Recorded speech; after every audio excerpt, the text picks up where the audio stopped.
Bé, benvinguts a Filòsofs de la Gleva. Aquesta tarda fem un dia de Foucault, tot i que sigui per la tarda. Avui ens acompanya Lluís Roca, un dels habituals de la casa, i parlarà sobre un dels filòsofs cabdals del segle XX. I és important perquè, d'alguna manera, la influència de Foucault la veiem gairebé a tot arreu. Fins i tot podem parlar d'una escola històrica Foucaultiana.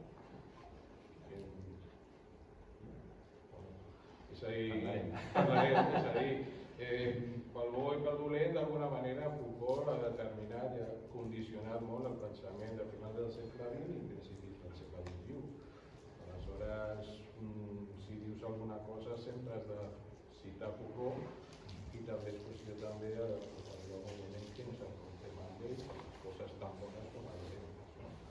Aleshores, el motiu de la presència de Lluís és que a l'octubre es celebra el centenari de naixement de Foucault i com totes aquestes coses és una raó important per tal de parlar d'un filòsof de la categoria d'aquest filòsof francès.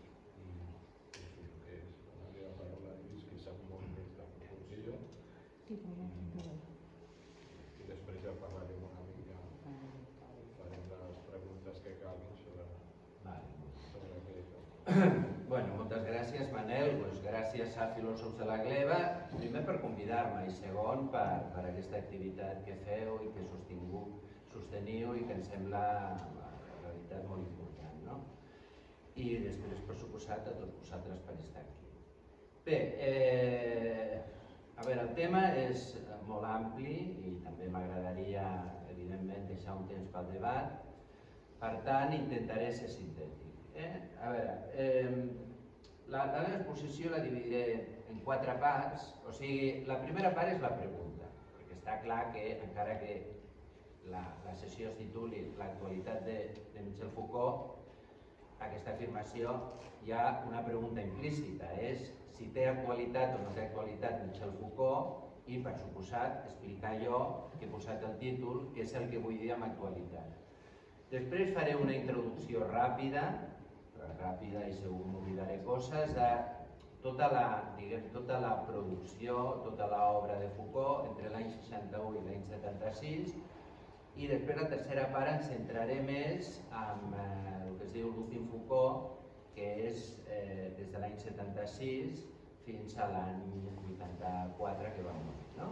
I després l'última part serà donar la meva resposta, o sigui, la meva resposta a la pregunta sobre l'actualitat de Foucault, i a partir d'aquí, evidentment, no em debat. Bé, primer, què vol dir actualitat? De fet, en el cas de Michel Foucault, la paraula actualitat té un sentit molt concret perquè la proposta filosòfica de Michel Foucault és que la filosofia sigui el que ell anomena una ontologia de l'actualitat o una ontologia del present. Que vol dir que la filosofia ens ha de permetre pensar el present, l'actualitat en la que estem, i pensar això significa, evidentment, des d'un punt de vista crític, entendre els funcionaments, les dinàmiques que hi ha i entendre també possibilitats obertes, possibilitats alternatives de pensar i d'actuar en aquest present. Per tant, si Foucault entén això per actualitat i presenta, a més, la seva filosofia no com una obra tancada, sinó, com ell anomena, com una caixa d'eines que ha de servir per pensar aquest present, la pregunta és, per suposat, si Michel Foucault ens dona eines, diguem, a través de la seva obra, a través dels seus textos, que són molts. Pensem que, de fet, l'obra pòstuma de Foucault duplica tot el que ell va publicar en vida, que ja va ser bastant. Llavors, tota aquesta obra, si ens serveix per pensar el present, i aquí, evidentment, i fem una mica de referència al que deia ell, si ens serveix per pensar el present positiva o negativament, perquè, evidentment, hi ha citar a Habermas, que va morir fa poc, que de fet diu explícitament que la influència de Foucault és molt negativa. Per tant, hauríem de preguntar-nos si Foucault ens serveix per pensar el que estem ara, el que vivim ara i les possibilitats obertes i, evidentment, si ho fa en un sentit, diguem, positiu, per dir-ho d'alguna manera, o negativa, no? I clar, l'última pregunta també és si la nostra actualitat és la mateixa actualitat que de Foucault. Això, ja dic que tot això intentaré donar a l'últim punt la meva resposta.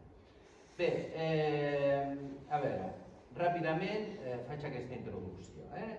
Foucault va néixer a l'octubre del 26, per això ara celebra el centenari a Poitiers, és d'una família d'una llarga tradició de metges cirurgians, inclús la família de la seva dona, per tant ell estava d'alguna manera destinat a ser un cirurgià, però Foucault decideix estudiar psicologia, de fet, i filosofia. Pensem que primer Foucault està 3 anys donant classes de psicologia, treballant a un hospital psiquiàtric, inclús fent experiments, o sigui, temes de laboratori, vull dir que són 3 anys que ell està de fet dedicat a la psicologia, inclús el primer llibre que va escriure és Personalitat i malaltia mental, però després opta, diguem, per dedicar-se a la filosofia. I de fet ell, durant els anys 60, com a professor de filosofia, està un temps a Uppsala, a Suècia, un temps a Varsòvia, un temps a Tunísia, és a dir, aquesta dècada dels 60 està treballant a diferents llocs, a diferents països, i al mateix temps té una publicació que seria una publicació ja important, no? És a dir, en primer lloc, a principis dels 60 publicarà la història de la bogeria a l'època clàssica, o sigui, segle XVII-XVIII. L'any següent publicarà el naixement de la clínica, sobre el naixement de la medicina moderna. Llavors aquí ja tenim un primer bloc de la temàtica, diguem, de Foucault, que és pensar sobre el que significa avui, el que significa al segle XX la bogeria. Llavors, Foucault ens explica que fins al segle XVII el boig tenia un lloc. El lloc vol dir que s'acceptava l'existència del boig, d'alguna manera tenia una certa paraula, evidentment sí que hi havia sistemes d'exclusió, però a partir del segle XVII, que Foucault considera que és sobretot, i aquí presentarà com a exemple les meditacions de Descartes, en el qual, diguem, en aquestes meditacions que ve a ser una búsqueda d'una evidència des de la raó, hi ha una exclusió directa, diguem, del que és la bogeria. Per tant, per Foucault, això seria simptomàtic de que al segle XVII-XVIII, torno a repetir que per ell és l'època clàssica, hi ha una exclusió del boig. O sigui, el boig és la irracionalitat. Per tant, el boig no té paraula, el boig se'l tanca, i primer se'l tanca, diguem, al mateix lloc on estan els captaires, o sigui, és una persona al que se l'aplica un sistema d'exclusió. I a partir, diguem, del segle XIX, i això lligarà també amb el naixement de la clínica, el boig se li considerarà un malalt mental. Per tant, aquí hi ha tot un estudi, diguem, que és un estudi interessant perquè coincideix amb tota una sèrie de moviments que apareixen, diguem, a l'època, que per una part serien els moviments de l'antipsiquiatria, que es dona a Itàlia, Franco Basaglia, que es dona al Regne Unit, online, inclús d'antimedicina, per exemple, un autor important de l'època, Sivanílic, però hi ha una coincidència. O sigui, Foucault tampoc vol, diguem, que que se l'identifiqui, diguem, amb aquests moviments. I simplement planteja que el que fa ell és problematitzar, i a partir d'aquí sí que presenta la figura del boig i també la figura del malalt com figures que, de fet, dintre d'aquest saber mèdic que es va constituint amb el naixement de la medicina moderna, queda exclòs. Bé, després publicarà un dels dos llibres que seran més importants des del punt de vista de l'impacte que tindran, que és Les paraules i les coses. Les paraules i les coses, el que planteja Foucault és un anàlisi, podríem dir, del que ell anomena l'episteme. Ell fa una introducció del terme episteme. L'episteme seria com l'estructura bàsica, diguem, dels coneixements d'una època. És a dir, és una cosa, diguem, no visible, però vull dir, cada època té un plantejament de fons invisible que, a partir d'aquest plantejament, fa que alguns enunciats tinguin sentit o no tinguin sentit. És a dir, les coses que es poden dir amb aquesta racionalitat, diguem, de l'època estarien marcades, diguem, per l'episteme. Llavors ell analitza 3 epistemes: la del Renaixement, segle XVI, època clàssica, 17-18, i la del segle XIX, que ell diu que sobretot el de les ciències humanes. A partir d'aquí sortiran una sèrie de tòpics, el de la mort de l'home, la crítica de l'humanisme, que, ja dic que amb això no vull entrar ara perquè després em centraria més en el que seria l'última època, però val la pena de fer comentar-ho. I després també treurà un llibre que es diu L'arqueologia del saber, en el qual Foucault intenta explicitar el seu mètode. És a dir, sobretot amb les paraules i les coses, té molta crítica, serà un llibre que tindrà, diguem, èxit mediàtic inclús, serà un llibre molt discutit, i com hi ha moltes discussions respecte al mètode que utilitza, inclús mètode que també aquí estaria, diguem, inclòs el que diu el naixement de la clínica i la història de la bogeria, llavors ell parla, diguem, d'un mètode arqueològic. Que el mètode arqueològic consistiria justament en buscar aquesta estructura bàsica del saber, diguem, d'unes determinades èpoques. Aquesta dècada acabarà... A veure, evidentment, aquí passa una cosa important, que és el maig del 68. El maig del 68, Foucault, evidentment, no és de la generació. A l'època del 68, Foucault té 42 anys i, a més, està donant classes a Tunis.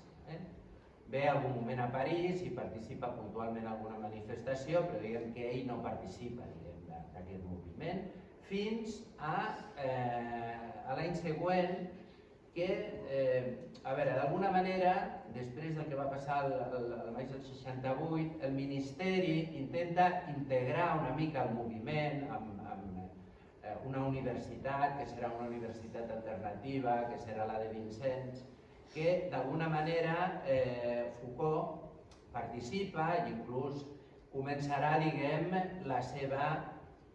el seu, per dir-ho així, activisme polític. I Foucault ho farà amb una sèrie de... O sigui, no participant.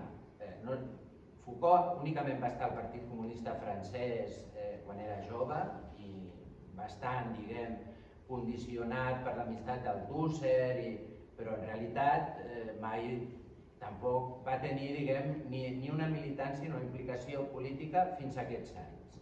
Primer aquest activisme polític comença amb les manifestacions de Vincennes i després amb la seva col·laboració, diguem, amb el grup més important organitzat que sortirà del maig del 68, que són una mena de grup maoista, també molt peculiar, una mena de maoisme llibertari, que es deia la causa del poble. I Foucault no entrarà, diguem, en aquest grup, però bueno, col·laborarà, diguem, sobretot en alguns comitès que després comentarem, no? Però bé, la qüestió és que l'any 70 també acaba en què a Foucault li donen la titularitat, de fet, de la institució, diguem, educativa més important, que era el Collège de France. Llavors, l'any 70 també farà un discurs publicat, que també és famós, que es diu L'ordre del discurs. Bé, però després, entre l'any 70 i 76, ja una mica per acabar, diguem, aquesta introducció, Foucault canviarà una mica de plantejaments i no li interessarà tant el que ell anomena això, el mètode arqueològic, que és una mica buscar com les estructures bàsiques que confirmen els discursos d'una època, els sabers d'una època, sinó que s'interessarà pel tema del poder. I aquest tema del poder també ho farà a partir, diguem, de la influència de Nietzsche. Inclús agafarà de Nietzsche un altre terme, que serà el terme de genealogia. Llavors tenim el mètode arqueològic i després tenim aquest mètode genealògic, no? A veure, què és la genealogia? O sigui, la genealogia és com partir d'una problemàtica present i a partir d'aquesta problemàtica present buscar la seva procedència. La seva procedència vol dir veure una mica d'on ve aquesta problemàtica present. A veure, la genealogia no és el mateix que la història. De fet, Foucault també tindrà polèmiques, converses, debats, de fet, amb historiadors. De fet, un dels seus amics i dels seus, a més, el que sempre l'han defensat més, que és Paul Bain, era un historiador famós, i Foucault planteja que la diferència entre la història i la genealogia és que la història vol reconstruir, diguem, una situació passada. I en canvi la genealogia a partir del present busca una procedència, és a dir, que s'interessa per una línia concreta del passat que a més lo interpreta o li interessa, diguem, a partir del present. A veure, són dues coses diferents, però queda bastant clar que la genealogia no és incompatible amb la història, és a dir, la genealogia ni es pot inventar coses ni pot negar coses que han passat, no? Bé, llavors aquí comença una època també de molt activisme polític. Foucault s'interessarà aquí per un tema molt concret, que és el tema de la presó. És a dir, aquesta genealogia del poder, Foucault sempre deixa bastant clar que no vol ser un intel·lectual universal. És a dir, Foucault és el contrari de Sartre. Sartre parla sempre de tot, es posiciona respecte a tot, i Foucault, contra aquest intel·lectual, diguem, universal, que seria Sartre, és el que ell s'anomena un intel·lectual específic. Per tant, si parla del poder, ha de parlar d'alguna cosa concreta. I d'aquesta cosa concreta que parla és del tema de la presó. A partir d'aquí començaran, cada any, Foucault donarà un curs al Collège de France. Jo crec que tots els llibres que han anat sortint pòstumament a partir d'aquestes conferències, aquests cursos que normalment duren 3 o 4 mesos, de fet, jo crec que és el més interessant que té Foucault. Com a mínim a mi és el que m'interessa més, no? Llavors, entre l'any 70 i 71 i 76 dona una sèrie de cursos al Collège de França relacionats amb el tema del poder i, a més, amb el tema de la presó. Un sobre institucions penals, un altre sobre la societat punitiva, un altre sobre el poder psiquiàtric i un altre que anomena els anormals. I aquí publicarà el que serà, amb les paraules i les coses, el segon llibre, que tindrà, diguem, més impacte i més influència, que serà Vigilar i castigar. El que planteja Foucault és, per una part, una pregunta. La pregunta és per què el sistema penal es basa en la presó? Foucault diu que fins al segle XVIII, més o menys, la presó, en tot cas, s'utilitzava de manera puntual, però que els càstigs eren altres. La pena de mort, la tortura, l'exili, multes, però que la presó no es considerava una cosa que tingués gaire sentit com a càstig. A partir del segle XVIII, la presó entra precisament amb el moviment de la Il·lustració, perquè es considera que es justifica a partir de la reinserció. És a dir, la presó s'instaura, es consolida amb la finalitat de transformar, diguem, la persona que ha fet un delicte en una persona, diguem, que pugui viure, diguem, en societat. Com Foucault es dona compte, és a dir, sap, com sabem tots, des del principi de la instauració del sistema penal que no funciona, és a dir, la presó no és un lloc de reinserció, ni molt menys. Per tant, la finalitat amb la qual la presó ve a ser, diguem, la clau del sistema penal des del principi es veu que no funciona, Foucault es pregunta per què continua des del segle XVIII fins a l'actualitat, un sistema penal que es manté, diguem, sobre la base de la presó. Foucault dona una explicació una mica provocativa, si voleu, que diu que la funció que té la presó és fabricar delinqüents, i per això serveix. És a dir, la presó fa que el que entra ja no és una persona que ha matat, que li podíem dir un criminal, una persona que ha robat, que li podíem dir un lladre, una persona que... sinó és una figura socialment constituïda que té un estatut determinat, que és el delinqüent. I normalment el que entra a la presó com a delinqüent continuarà a la presó, sortirà de la presó i tornarà una altra vegada a la presó. I això, diguem, la funció que té és, d'alguna manera, diguem, justificar l'existència i la violència de la policia i també crear tot un sistema de confidents que estan vinculats també, diguem, al sistema policial. I per una altra part, Foucault considera que la presó és un experiment per instaurar el que ell anomena el poder disciplinari.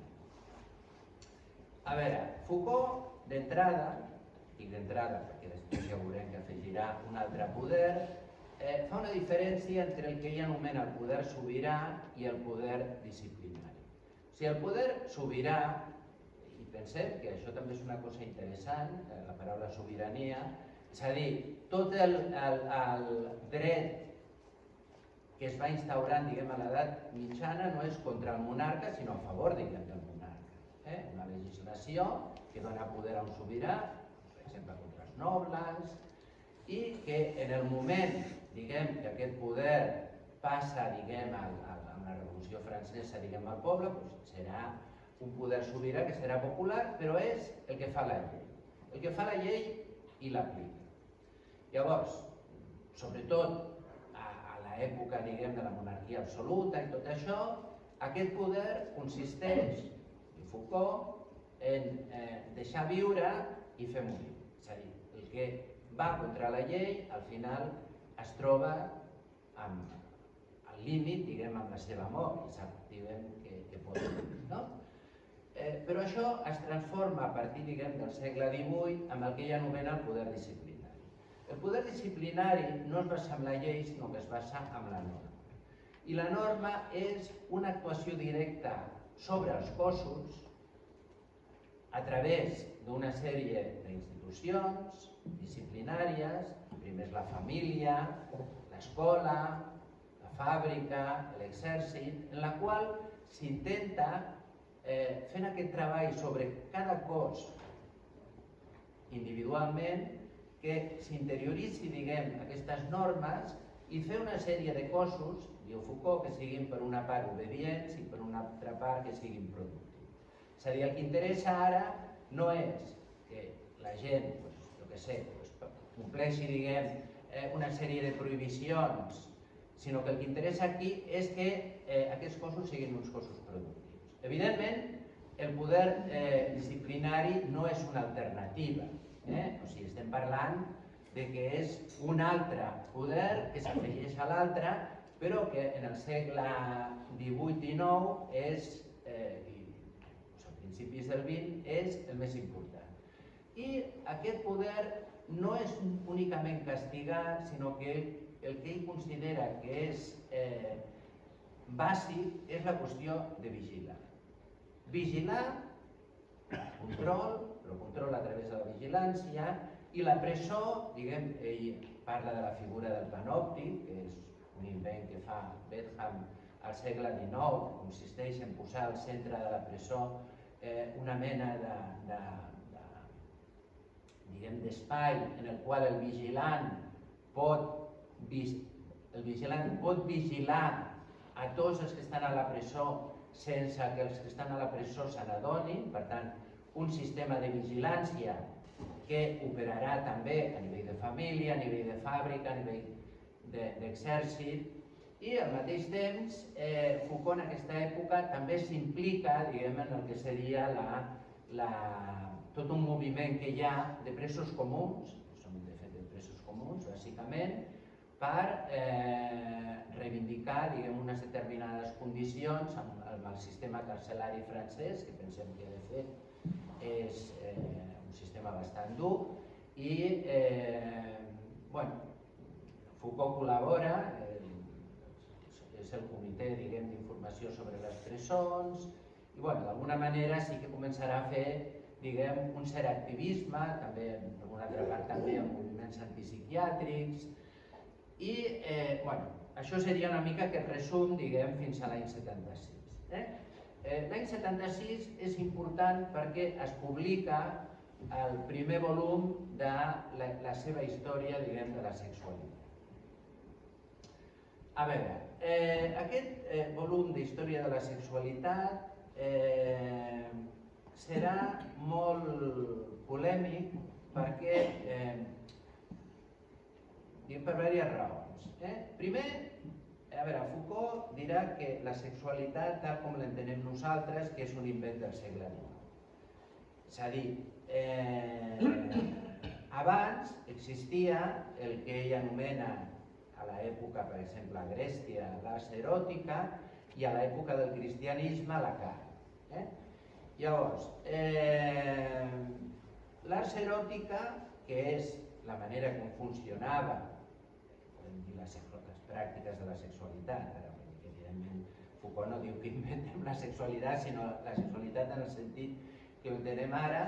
Llavors, pels grecs, diu que estava relacionat amb l'acte i el plaer. O sigui, la sexualitat eren actes per aconseguir plaer, i eren actes dels ciutadans lliures. Per tant, la dicotomia que hi havia amb respecte a la sexualitat és activitat-passivitat. O sigui, el ciutadà lliure, primer, tenia que ser actiu respecte a la sexualitat en el sentit que havia de ser una persona que es governés a si mateix i, per tant, havia de ser una sexualitat controlada, i, en segon lloc, que tenia una postura activa de penetració i, per tant, les dones, els esclaus, els servents, tots podien ser objectes d'aquesta sexualitat activa que tenien els ciutadans lliures. Però, a veure, la sexualitat era una activitat que produïa un plaer que podia ser similar, per exemple, al menjar. És a dir, no es donava, a la sexualitat més importància que aquesta. Que fos una manera, d'aconseguir un plaer. Llavors, la importància de la sexualitat comença amb el cristianisme. I a partir del cristianisme, sobretot, i això, sobretot ho farà amb el quart volum, de la història de la sexualitat, que se'ls diu les confessions de la carn, aquí ja ho comença a apuntar. Sobretot, a partir, d'Agustí d'Hipona, es plantejarà que la sexualitat és en si mateix una cosa pecaminosa perquè representa el que és la irracionalitat humana. La sexualitat és una cosa que funciona de manera automàtica l'excitació, l'erecció, i per tant està fora d'aquesta racionalitat i aquest caràcter voluntari, diguem, de l'ésser humà. Per tant, la sexualitat és en si mateixa una cosa negativa. I aquesta cosa negativa fa que, evidentment, l'estat ideal seria la virginitat, però que, evidentment, com Agustí d'Hipona sap perfectament que els humans ens hem de reproduir, doncs, també estaria el matrimoni, que, per tant, la sexualitat tindria una funció dintre del matrimoni purament reproductiva. Però, a veure, el que és molt important, que també assenyala Foucault, és que a partir d'aquí s'introdueix, diguem, la importància del desig. Nosaltres, per exemple, que vinculem molt la sexualitat al desig, que per Foucault és una cosa que està absent dintre, diguem, dels grecs, comença a aparèixer, perquè el plantejament és que el que és pecaminós no és l'acte sexual, sinó que és el propi desig. I, a més, per Foucault es dona una importància en el sentit que la sexualitat és una cosa que té a veure, diguem, amb la identitat de cadascú. Cosa que no havia aparegut, diguem, a Grècia, però que comença, diguem, a aparèixer, diguem, amb el cristianisme. I, per tant, apareixerà aquí també una altra figura que Foucault estudiarà molt, que serà la figura, diguem, de la confessió. O sigui, el pecat és el desig, i el desig és una cosa que hem de confessar. No és l'acte, sinó abans de l'acte, diguem, el propi desig. Això, diguem, portarà a la modernitat, el dispositiu de sexualitat, diguem, de la modernitat, com una cosa en la qual la sexualitat és molt important, encara que primer la sexualitat apareixerà d'una manera disciplinària, i evidentment en aquesta societat disciplinària es farà, per exemple, tota la campanya en contra, diguem, de la masturbació, que mai s'havia plantejat en aquests termes, a més, sostingut pel discurs mèdic, masturbació com una cosa que té uns efectes de malalties i tot això, que seria la manera de disciplinar, diguem, el cos des de la infància, però se li dona, diguem, una importància constant, és a dir, encara que sigui, diguem, per prohibir, la sexualitat és una cosa que està totalment present, a més que es vincula també al desig i es vincula amb la confessió. I aquí Foucault parlarà també de l'aparició, diguem, de la psicoanàlisi i com la psicoanàlisi també farà, diguem, de la sexualitat una cosa que té a veure amb la identitat, la importància que dona, diguem, al desig i com d'alguna manera, diguem, a l'anàlisi o el psicoanàlisi podem considerar que seria com una transformació, diguem, de la confessió cristiana. Per tant, aquí tenim una cosa interessant, que és aquest llibre, diguem, sobre història de la sexualitat. Però al mateix temps, i això també és molt important, el que farà Foucault serà una sèrie, farà la introducció d'un concepte, que és un concepte que també s'ha transformat en un tòpic, que és el concepte de biopolítica.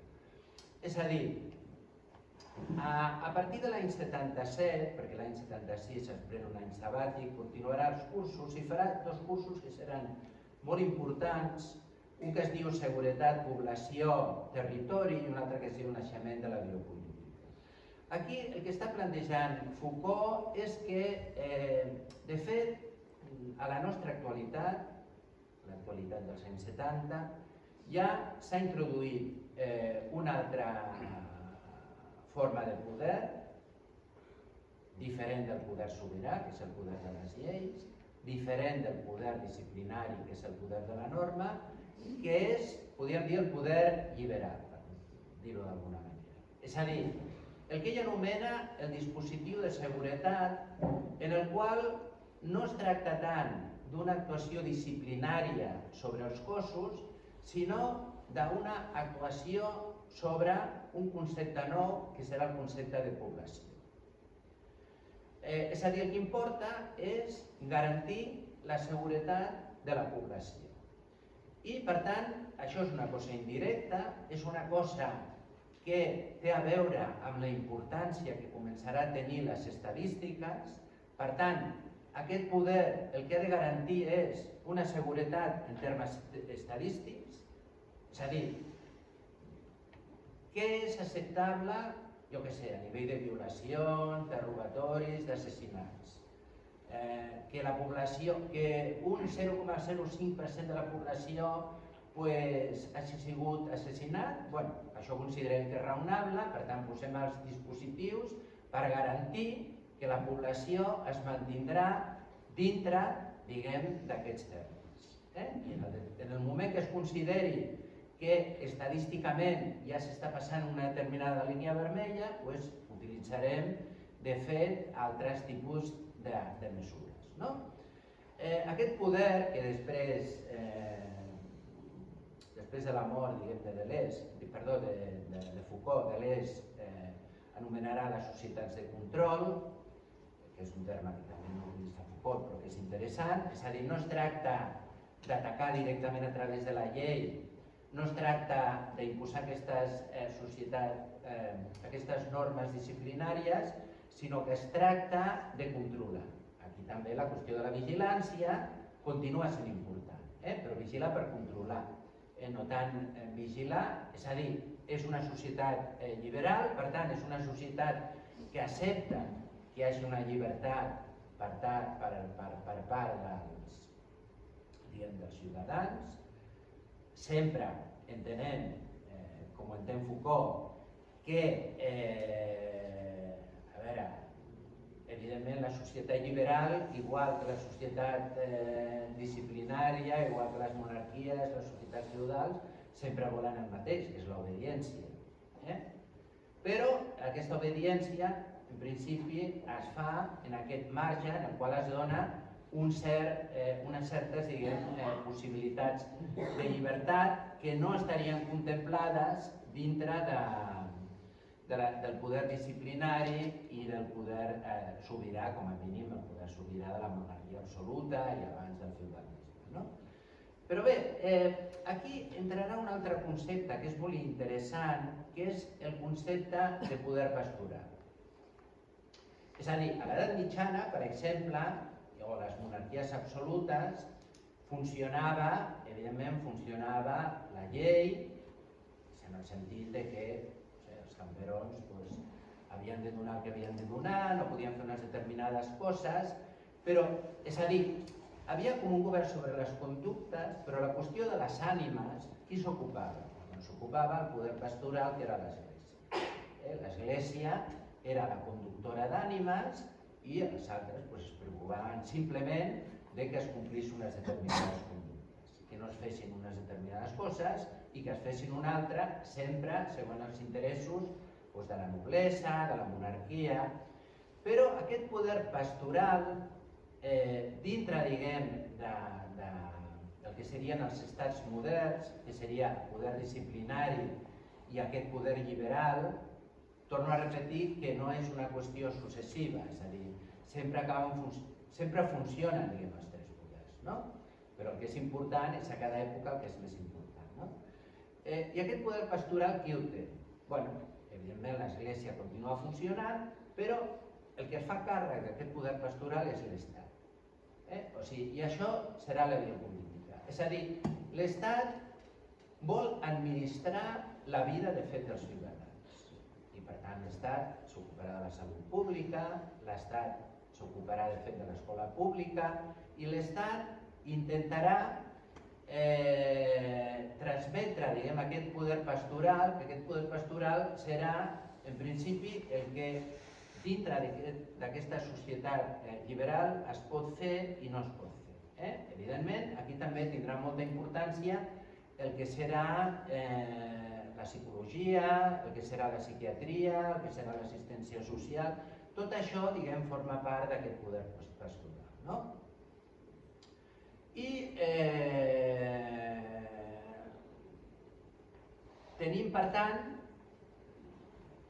dintre, diguem, d'aquest curs, seguretat, població i territori, la descripció d'aquest altre tercer poder que es combina amb el poder disciplinari i es combina, de fet, amb el poder sobirà. En aquest moment, Foucault té una postura molt antiestatista. O sigui, Foucault s'ha tornat molt anticomunista. Foucault, bàsicament, la seva activitat política és la defensa dels dissidents dels països de l'est, sobretot a Polònia, Lech Walesa. Foucault considera que l'estat és un perill, i en aquest altre curs, el naixement de la biopolítica, que en realitat el tema no tractarà de la biopolítica sinó del neoliberalisme, pensem que estem parlant encara dels anys 70, això coincidirà sí que amb l'aparició de Reagan i Margaret Thatcher serà el principi, diguem, del seu mandat, però Foucault estudiarà el neoliberalisme com una manera de defensar-se, diguem, de l'Estat. És a dir, Foucault està veient que el neoliberalisme, no parlem únicament del neoliberalisme de fet econòmic, que pensem que, per exemple, en el cas de Margaret Thatcher i Reagan seria la combinació d'un neoliberalisme econòmic amb un neoconservadorisme a nivell social, però Foucault s'està donant compte que aquí s'està plantejant una alternativa, que és una alternativa de forma de viure, que és el neoliberalisme. És a dir, llavors Foucault considera que hi ha dues maneres de defensar-se, diguem, dels excessos de l'Estat. Una, diguem, a partir dels drets, seria una mica una línia que marcaria, per exemple, seria Locke, Rousseau, és a dir, Montesquieu, per suposat, amb la separació de poders, és a dir, ens defensem de l'Estat a partir d'una sèrie d'institucions que garanteixin uns drets, que això no és el que està passant, diu Foucault, perquè el que està passant ara és una defensa no dels drets, és a dir, no una crítica de l'Estat a partir de la defensa dels drets, sinó una crítica de l'Estat a partir de la defensa del mercat. El mercat com a alternativa. I justament el que està plantejant el neoliberalisme és que un sigui empresari de si mateix. És a dir, gestionar la pròpia vida com si fos una empresa. I això Foucault ja està veient que serà una alternativa que tindrà de fet, que serà important, com ha sigut, als anys, diguem, posteriors. No? Bé, bueno, vaig ràpid. Llavors aquí, a veure, aquí Foucault assenyalarà una cosa molt important, perquè, per exemple, Habermas critica molt a Foucault perquè diu, bueno, si tot és poder, perquè al final Foucault també parla de la microfísica del poder, el poder està en tot arreu, doncs què fem? Perquè qualsevol cosa que fem per sortir del poder serà fer nova xarxa de poder. Aquí Foucault donarà la seva alternativa. Dirà, bueno, és que el poder no és una cosa negativa. El poder què és? Comencem per aquí. O sigui, el poder no és una cosa que es té, sinó que el poder és una relació. Una relació que consisteix en què? En que una persona o un grup determinen la conducta d'una altra persona o un altre grup. El que té poder pot determinar la conducta del que no té, en un determinat moment. Foucault diu, això passa tot arreu. És a dir, nosaltres, evidentment, podem dir que un pare o uns pares, un pare i una mare tenen un poder sobre els fills. Podem dir que un professor té un poder, podem dir que un gerent té un poder, podem dir que un governant té un poder, i aquest poder és acceptable si es permet, diguem, una resistència. O sigui, per Foucault tot poder genera una resistència. Per tant, si el poder genera una resistència, i ara estava donant casos en què en un determinat moment algú, diguem, pel seu estatus, perquè és pare, perquè és professor, perquè és governant, perquè és gerent, té poder, però aquest poder no pot ser el que Foucault anomena domini, perquè el domini és eliminar la possibilitat d'una resistència. I per tant, el domini és subjectes que són absolutament subjectats, que l'única opció que tenen és l'obediència, perquè és un poder que és una estructura jeràrquica, un poder que és una estructura absolutament vertical. I aquest és el poder que hem de denunciar. I per tant, a partir d'aquí, que seran els últims cursos de Foucault, Foucault pensa, perquè fins ara sempre havia pensat molt en termes de resistència, però tampoc havia pensat mai en termes, podríem dir, d'un subjecte que fos un subjecte que d'alguna manera tingués un espai de llibertat.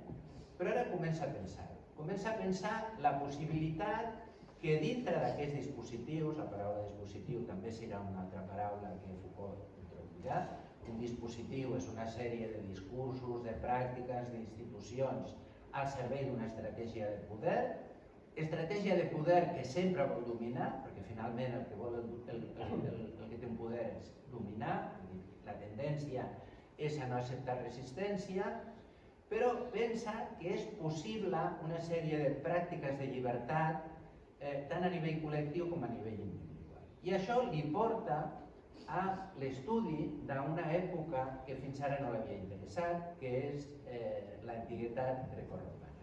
I aquí tindrà la influència d'un filòsof que fins ara tenien camins absolutament paral·lels i que no havien coincidit en res, que serà Pierre Hadot. I Pierre Hadot planteja que la filosofia antiga no és un discurs teòric, sinó que és una forma de vida i inclús utilitza la paraula de que la filosofia és un exercici espiritual, és una manera de transformar i una manera de viure. I això li interessarà a Foucault. Llavors Foucault, sobretot en un curs, jo crec que és, a mi particularment, és el llibre, la seva transcripció, que m'ha agradat més de Foucault, que es diu l'hermenèutica del subjecte, en el qual Foucault intenta aprendre de totes aquestes escoles antigues, l'estoïcisme, l'epicureisme i el cinisme, que en realitat el que plantegen són unes pràctiques de llibertat, una forma diferent de viure del que diu el dispositiu, diguem, de poder, diguem, de la seva època.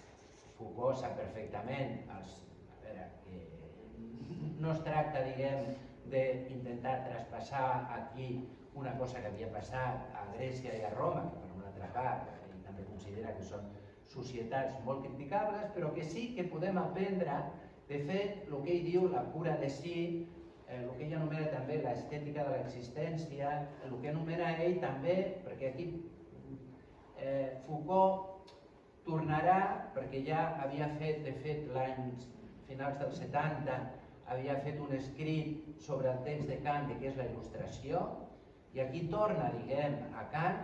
En realitat, Foucault planteja que la seva, podríem dir, filiació filosòfica és la filosofia crítica, de fet, que comença en Kant. El que passa és que Foucault diu que Kant fa dues coses. Una, el que seria la seva crítica a la raó pública, a la raó pràctica, a la raó pura, la crítica al judici, que seria el que ell anomena un anàlisi de la veritat, plantejar unes condicions formals, diguem, de l'ètica, que això no és la part que li interessa, perquè considera que el mateix Kant escriu una sèrie de textos, per exemple, que és la il·lustració, el conflicte de les facultats, que ja són una ontologia del present. És una filosofia crítica en la qual Kant ja pensa, diguem, la seva època des d'una defensa de la pràctica de la llibertat.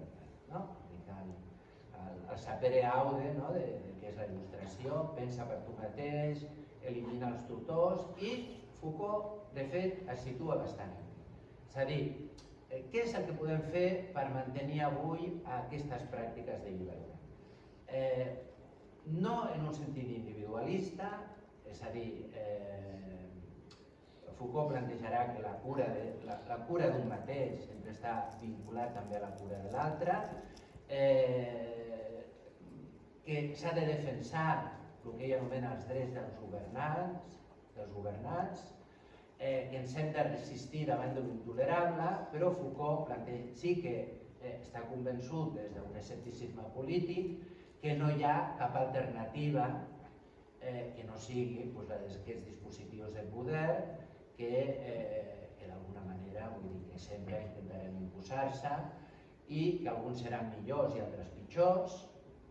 Evidentment, Foucault prefereix, diguem, el poder liberal al poder disciplinari, encara que ell no es considera un liberal, però considera que també és una forma que intenta, diguem, imposar aquests dispositius de poder, que en realitat el que busca també és l'obediència.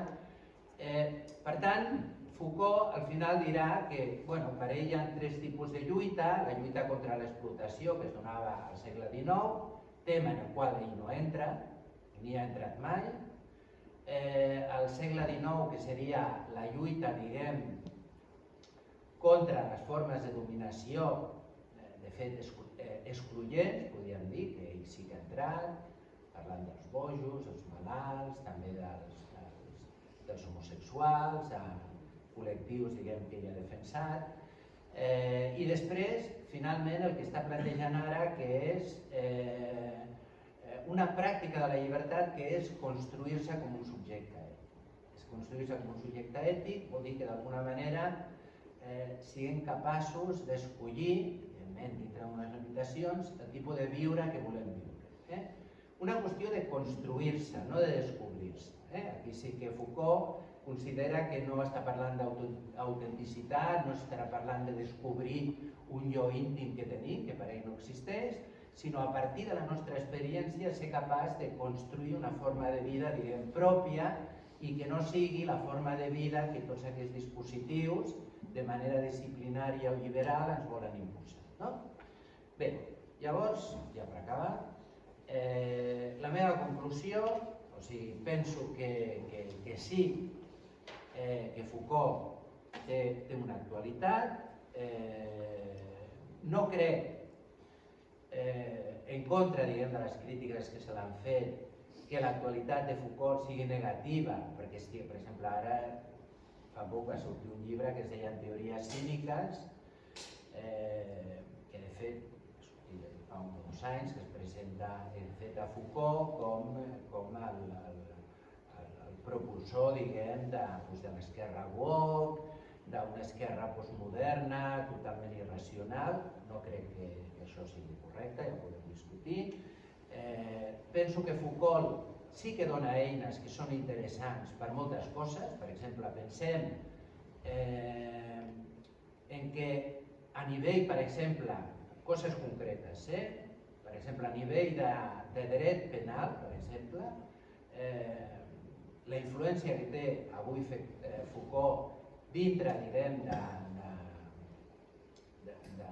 professors de dret, abogats, que estan plantejant, de fet, alternatives al que seria aquesta societat tan punitiva que d'alguna manera considera que la solució, diguem, està en augmentar l'aspecte punitiu.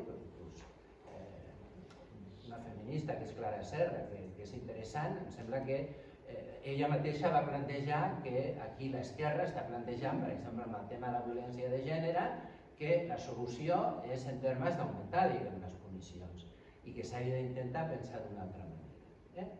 Per una altra banda, hi ha tota una influència, diguem, de Foucault amb el que es diu en una escola que aquí no és molt coneguda, que es diuen els anglo-Foucaultians, que són sociòlegs anglesos. Per exemple, hi ha un que malauradament, hi ha algunes traduccions, de fet a Hispanoamèrica, però aquí no s'ha traduït, que és Nicolas Ross, per exemple, que té un llibre que es diu La invenció de la psicologia, que és molt interessant, que planteja justament com la psicologia s'inventa no a partir de la filosofia, ni a partir, s'inventa justament per la demanda de control de l'exèrcit i de les escoles als Estats Units, concretament el conductisme, com té un altre llibre, per exemple, que diu el nostre segle, el segle XXI, com a segle psiquiàtric, a més uns estudis molt ben fonamentats, i inclús coses concretes, per exemple, Paco Vázquez García, que de fet és un catedràtic de Cádiz, de filosofia, per exemple, va treure un llibre interessant, no? La genealogia del cura pederasta a Espanya a principis del segle XX, a partir, diguem, del mètode, diguem, Foucaultià, comparant com la premsa de principis del segle XX tractava el tema del cura pederasta i com ho tracta ara a principis, diguem, del segle XXI, que hi ha un desplaçament molt interessant, perquè al segle XX quin és el problema? O sigui, el problema és l'Església, o sigui, com és que l'Església té aquests capellans, com són aquests capellans, o sigui, la víctima sembla que sigui la pròpia Església, mentre que ara, diguem, la víctima, diguem, serien els infants, diguem, però és interessant, o sigui, en el sentit que és un mètode que té aplicacions, diguem, pràctiques, no? I, per tant, penso que Foucault també dona una sortida interessant, de fet, a la filosofia, que és aquesta ontologia, diguem, del present, com pensar el present críticament i com pensar sortides, maneres, diguem, de viure sense donar un caràcter normatiu, perquè Foucault no es plantejarà que tingui, de fet, la filosofia un caràcter normatiu, que serà una de les coses que criticarà també Habermas, però sí que obre, diguem, un horitzó d'alguna manera de maneres, diguem, de viure diferent, en aquest cas, diferent, diguem, al que ens imposa l'Estat i també diferent a l'alternativa al neoliberalisme. Jo crec que ho planteja bastant clarament, encara que alguns diuen que Foucault és una nova versió del neoliberalisme. Bueno, i acabo aquí i passem al debat.